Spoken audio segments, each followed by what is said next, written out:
Her family toasted her child's death at Thanksgiving, so she walked out, exposed cruelty, and built a life that shamed them.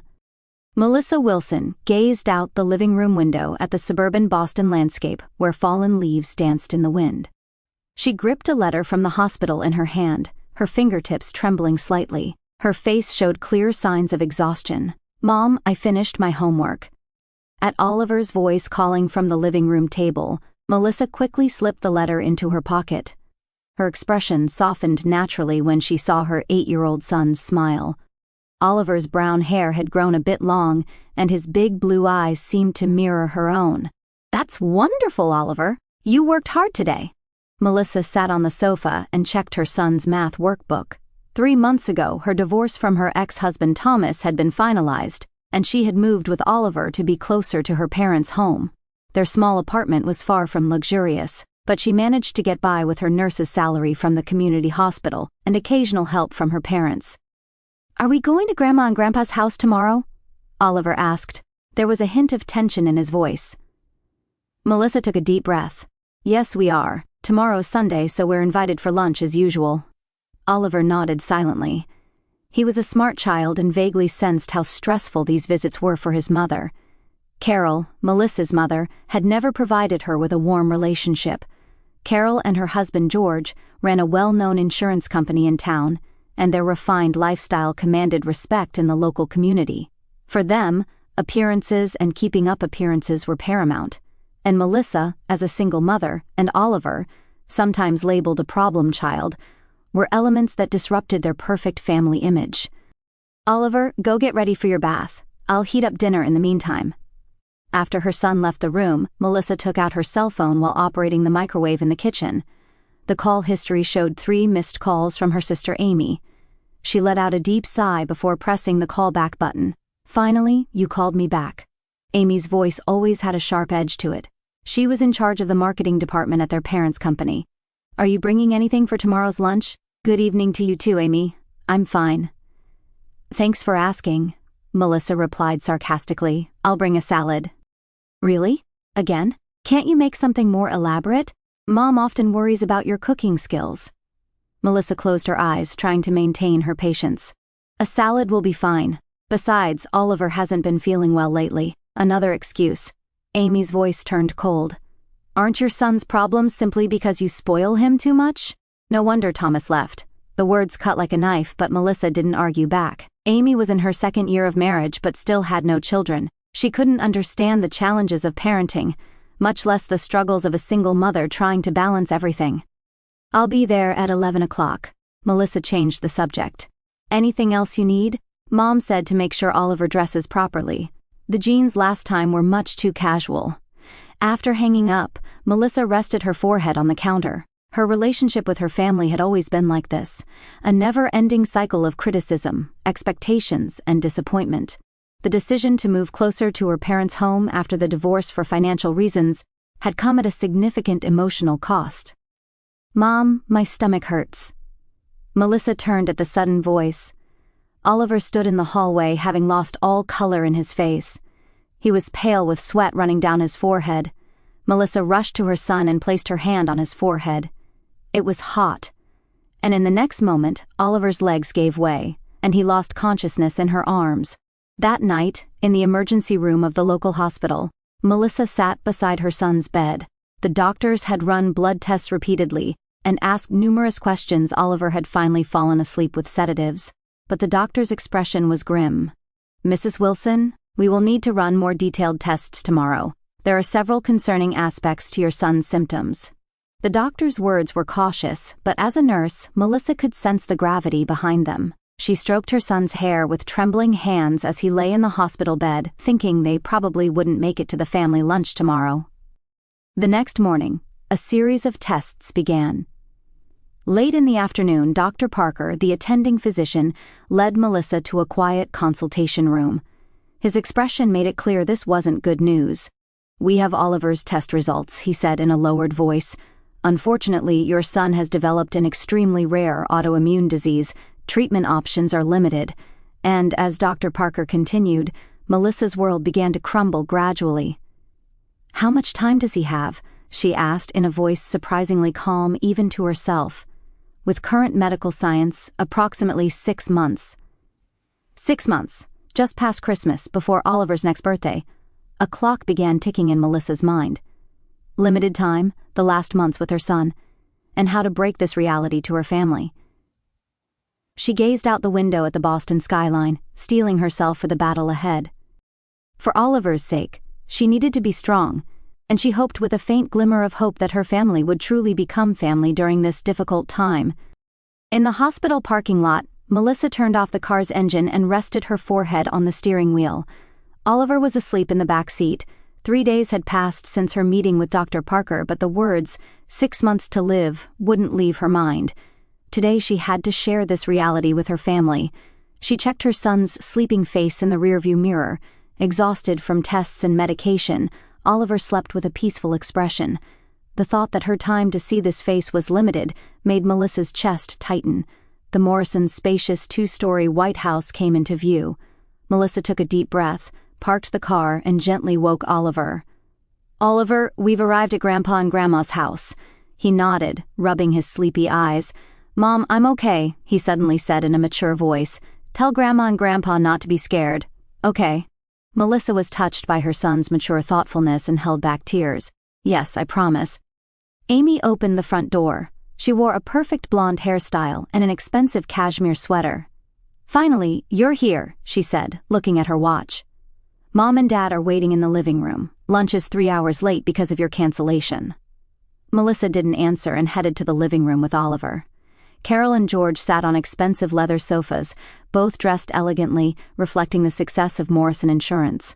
"Melissa being late is impolite," Carol said coldly. However, when she noticed Oliver, her expression softened slightly. "What's wrong, Oliver? Are you feeling unwell?"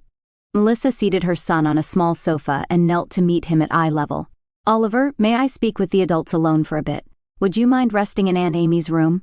Oliver nodded silently, and Amy reluctantly escorted him upstairs. When she returned, Melissa stood before the entire family. "I have something to tell you all." She began with the coolness of a professional nurse. "Oliver underwent emergency tests last weekend. He has..." Her voice caught here. "He has an extremely rare autoimmune disease. With current medical science, treatment options are limited." She explained all the test results and diagnosis in detail, and finally, she spoke the heavy words. "According to the doctor's assessment, Oliver has about 6 months to live." Silence fell over the room. Carol covered her mouth with her hand, and George frowned. Amy sank deep into her chair, surprise spreading across her perfect face. "No way!"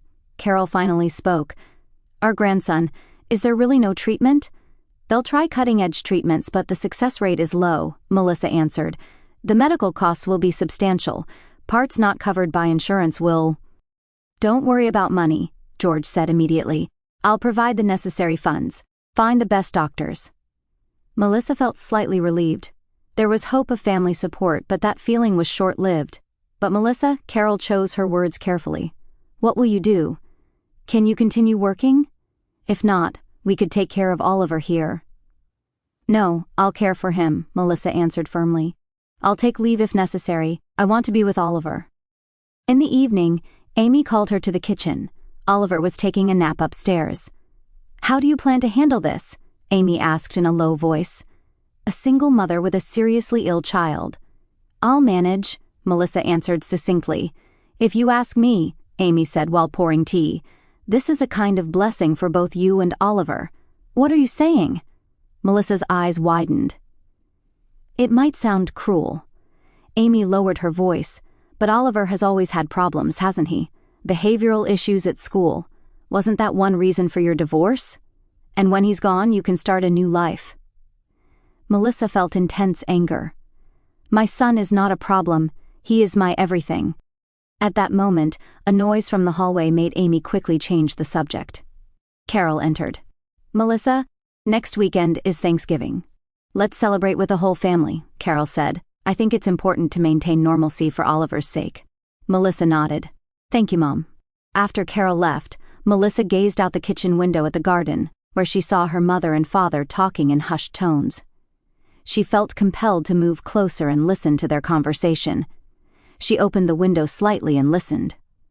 "Poor child," Carol's voice was audible. "But considering Melissa's burden, perhaps it's a kind of mercy that it won't drag on." "Yes," George agreed. "I'll cover the medical expenses, but I want to avoid further interference in her life. She's caused us enough trouble with her divorce and child-rearing." Melissa felt her legs grow weak. Her family viewed Oliver's illness as an opportunity for reducing the burden. That night, on the way home with Oliver, Melissa made a firm decision in her heart. She would create the best memories for her son in the time he had left, and she would protect him from her family's coldness. The following week, Thanksgiving preparations began. Melissa helped at Carol's house between work hours. On the surface, everything appeared normal. However, she began to sense a coldness in her family's conversations and glances that she hadn't noticed before. The day before Thanksgiving, Oliver was unusually energetic. "Mom, I want to bring something to dinner tomorrow," he said. Melissa hugged her son. "Of course, Oliver. Let's bake a pumpkin pie together." While making the pie, she wondered how tomorrow's meal would unfold. Thanksgiving with the whole family gathered. What would it mean for them? Melissa looked at Oliver's smile and resolved to do anything to protect him. The next morning was bright. Melissa sipped coffee while gazing at the leaf-strewn garden from the kitchen window. Normally a day to celebrate gratitude and family bonds, but this year was different. Anxiety and determination mingled in her heart. "Mom, don't forget the pie." Oliver appeared in his pajamas. His cheeks had more color than yesterday, and his smile had regained its innocence. "The medication must be working." Melissa smiled as she stroked her son's head. "Of course not. I would never forget your special pumpkin pie," she prayed silently. Just for today, she wanted Oliver to have a peaceful time. He had so few days left. At 3 o'clock in the afternoon, they stood at the Morrisons' front door. Melissa took a deep breath before knocking. Carol answered, wearing her perfect hairstyle and an elegant dress appropriate for Thanksgiving. "Welcome," Carol said with a smile. "Everyone's already here." Relatives had gathered in the living room: George's brother and his wife, Carol's sister and her husband, and Amy with her husband Michael. Everyone stopped talking when Melissa and Oliver entered, their eyes showing sympathy. The news of Oliver's illness had likely already reached the entire family. "Melissa, it's been a while," George's brother Henry said. "It must be tough, really." The words trailed off, and the atmosphere grew heavy. Fortunately, Oliver didn't notice the adults' awkwardness and had already settled in front of the television with his cousins. "Thank you, Uncle Henry," Melissa replied with a smile. "But today, I just want to enjoy Thanksgiving." Carol's voice called from the dining room. "Everyone, dinner is ready." The magnificent dining table was set with traditional Thanksgiving dishes. A large turkey at the center, surrounded by cranberry sauce, mashed potatoes, green bean casserole, and sweet potato casserole. At the end of the table sat the pumpkin pie Oliver and Melissa had made. When everyone was seated, George raised his wine glass. "First, I want to express gratitude that our entire family could gather here today," he said, lifting his glass, "and I'm thankful for the blessings of this year." Everyone clinked glasses. Melissa sat next to Oliver, smiling gently at him. Just then, her eyes caught a glance exchanged between Amy and Carol. There was something dark in it. Carol stood up and took her place in front of the turkey. "Once again, I'll do the carving," she said. She took the long knife and fork and began cutting the turkey with practiced hands. "Now who shall I serve first?" she said with a smile. "Oliver, shall we start with you? You have a special place after all." Oliver nodded happily, his eyes sparkling at the turkey breast his grandmother served him. "At this rate, you'll be even thinner next year," Carol said casually. "But don't worry, Grandma will make sure you get plenty of nutrition." The atmosphere at the table froze for a moment. Everyone was struck by the implication of Carol's words. Oliver paid no attention and reached for the food, but Melissa gave her mother a sharp look. Carol pretended not to notice and continued serving the next person. "Amy, how about you and Michael? Are your baby-making plans progressing?" Amy shifted a bit and replied, "Not yet, Mom, but we might have good news by next year." "Wonderful," Carol said with satisfaction. "This house needs more children's voices." From the end of the table, George's brother, Henry, cleared his throat. "Well, it's Thanksgiving.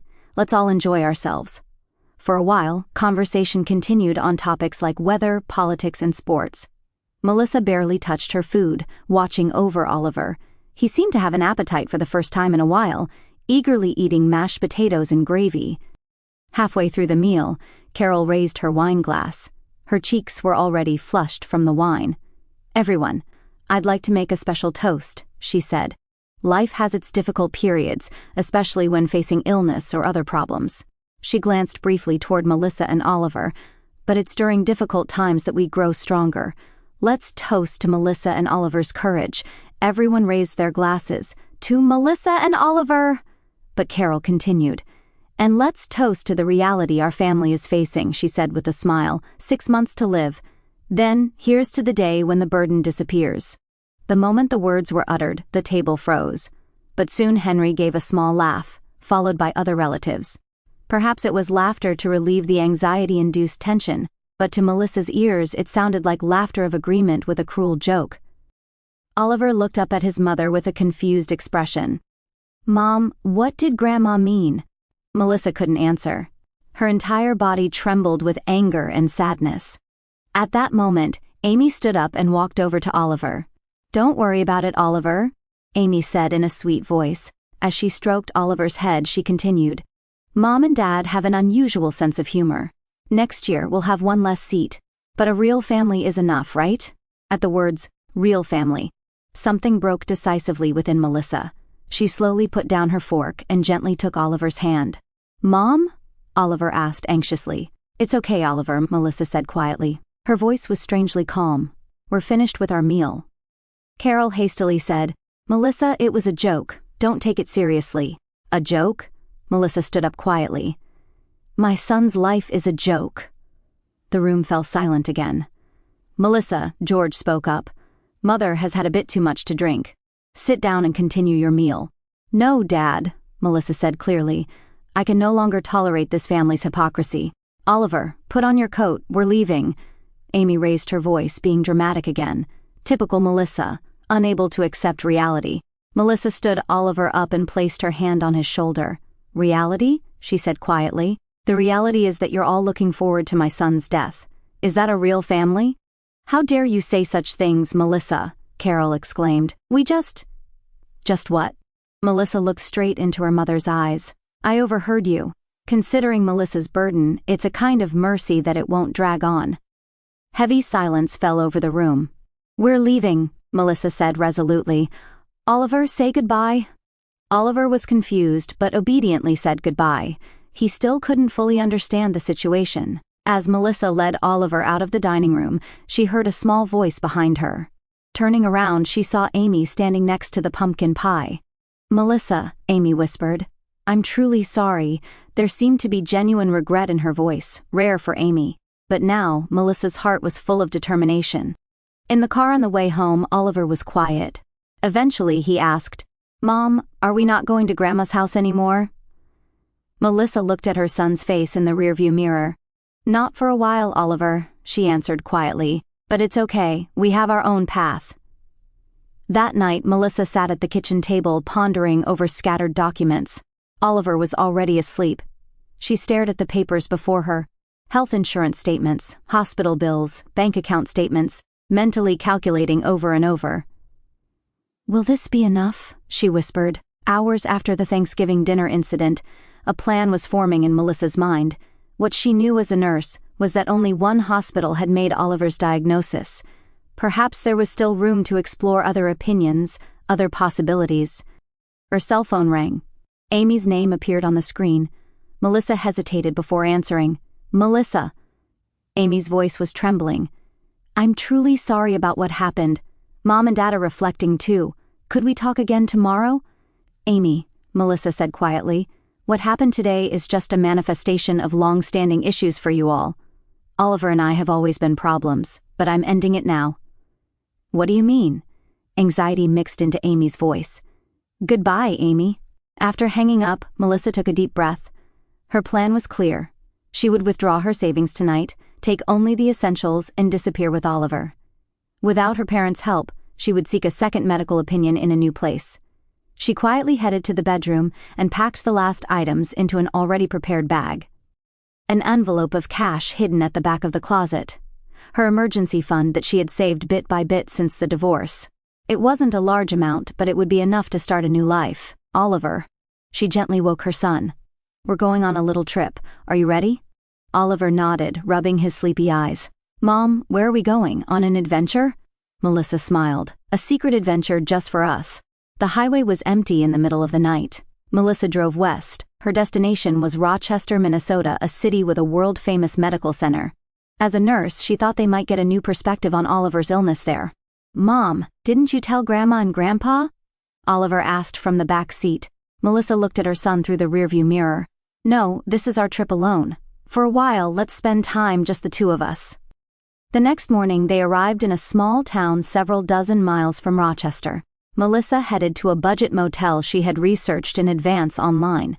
When checking in, she used a false name, Charlotte Brown and Ben, a combination of her maternal grandmother's name and a character's name from a book Oliver liked. We'll be staying here for a while, she told the front desk clerk. My son is receiving treatment. That afternoon, Melissa called the medical center in Rochester and made an appointment for Oliver. She sent the medical records she had brought along and asked to be seen as soon as possible. Mrs. Brown, your child's condition is indeed serious, the receptionist nurse said. I'll put you on the cancellation list, but it might take several weeks. I can't wait weeks, Melissa pleaded. Please, isn't there any way to see someone sooner? There was silence on the other end of the line. Actually, we just had a cancellation for the day after tomorrow. Would 8 a.m. work for you? Thank you so much, Melissa said, tearing up. We'll definitely be there. On the way back to the motel, she checked her phone's call history. There were 23 missed calls combined from her parents and Amy. After hesitating, she turned off the power. 2 days later, they sat in the medical center's lobby. Oliver anxiously held his mother's hand. Mrs. Brown, a nurse called. This way, please. They were led to a spacious examination room. Soon, a middle-aged female doctor entered. Mrs. Charlotte Brown and Ben. She smiled kindly. I'm Dr. Martin. I've reviewed all the records you sent. Melissa squeezed Oliver's hand. So, is the diagnosis correct? Dr. Martin chose her words carefully. The basic diagnosis itself is probably not wrong. Your son's symptoms and test results do indeed indicate a rare autoimmune disease. Melissa's heart sank. However, the doctor continued, the prognosis from the Boston hospital might be a bit extreme. Also, we've just started an experimental treatment program here. Your son might be eligible. Hope returned to Melissa's eyes. Experimental treatment? Yes, it's still in early stages, but we've seen promising results in similar cases. Of course, it's not covered by insurance and will be expensive. But cost is not an issue, Melissa answered immediately. She was prepared to use up her savings. I'll do anything to save Oliver. The following weeks passed like a whirlwind. Melissa settled in the motel and began working as a temporary nurse at a local hospital. With Dr. Martin's recommendation, Oliver was able to participate in the experimental treatment program. The treatment was harsh. Oliver suffered from various side effects but endured bravely. Melissa worked during the day and spent nights by Oliver's side. Mom, one night 3 months into the treatment, Oliver woke up in bed. Don't you miss Grandma and Grandpa? Melissa placed her hand on her son's forehead. There was no fever. Do you miss them? After thinking for a moment, Oliver slowly shook his head. No, I like it here. Everyone is kind. Melissa smiled. They had moved out of the motel into a small apartment. The locals were warm and Oliver had started attending a local school between treatments. There, what had been labeled as his behavioral problems were understood to be manifestations of creativity and intelligence. 6 months after starting treatment, Dr. Martin called Melissa in. Her expression was bright. Mrs. Brown, wonderful news. Oliver's test results are improving. His symptoms have stabilized, and his autoantibody levels are decreasing. Melissa listened to the doctor's words in disbelief. That means he has lived beyond the predicted 6 months. And if we continue this treatment, there's a good chance for further improvement. Melissa hugged the doctor, crying, Thank you. Thank you so much. That night, Melissa and Oliver sat around the small dining table in their apartment. Before them was a small cake, a 6-month survival celebration cake. Mom, Oliver said with a serious expression, I'm not going to die, right? Melissa took her son's hand. I will absolutely not let you die. We'll be together from now on, I promise. Outside the window, snow had begun to fall. Melissa stood with Oliver by the window, watching the falling snow. The decision on Thanksgiving night had changed their lives forever, but it was also an unexpected beginning of hope. In her heart, the pain of the past was gradually healing. "Oliver, hurry up. We'll be late." In the kitchen, bathed in spring light, Melissa was packing the last pieces of fruit into her son's lunchbox. Outside the window, the garden trees shimmered with new greenery. "I'm coming!" With the sound of footsteps running down the stairs, Oliver, now 13, appeared. He had grown taller and, while still bearing traces of his former self, was transforming from a boy into a young man. His blue eyes still shone as brightly as before, but now with newfound confidence and strength. "Nervous about your science project presentation?" Melissa asked, kissing her son's cheek. "Not at all." Oliver took his lunch and stuffed it into his backpack. "My teacher said my research is good enough for the state contest." Melissa smiled proudly. 5 years into treatment, Oliver's condition had been declared in complete remission. His immune system had miraculously recovered, and now only quarterly checkups remained as a vestige of his treatment. "I'm off then," Oliver said, heading for the door. "Oh, right. Can I go to Tom's house after school today? We're continuing our science project." "Of course, I'll call Tom's mother too." After seeing her son off, Melissa opened her laptop. She now worked as a manager in the hospital's medical administration department. She had switched careers from nursing, choosing a job with more regular hours so she could cherish her time with Oliver. While checking her emails, a special newsletter caught her eye. It was from her hometown's local paper. Opening the page casually, she gasped. Morrison Insurance files for bankruptcy, founder couple victims of fraud. According to the article, George and Carol Morrison had fallen victim to investment fraud and lost most of the company's assets. Furthermore, Amy was under investigation for misuse of company funds and had resigned. Melissa stared at the screen, filled with complex emotions. For 5 years, she had reverted to her maiden name, Wilson, and cut off contact with her family. She didn't even know if they had searched for Oliver that night after Oliver had gone to bed. Melissa sat on the porch, looking up at the starry sky. Around her was her chosen family, Dr. Martin, hospital colleagues, neighborhood friends. They had warmly welcomed and continued to support Melissa and Oliver. Watching the stars twinkle, Melissa made a decision.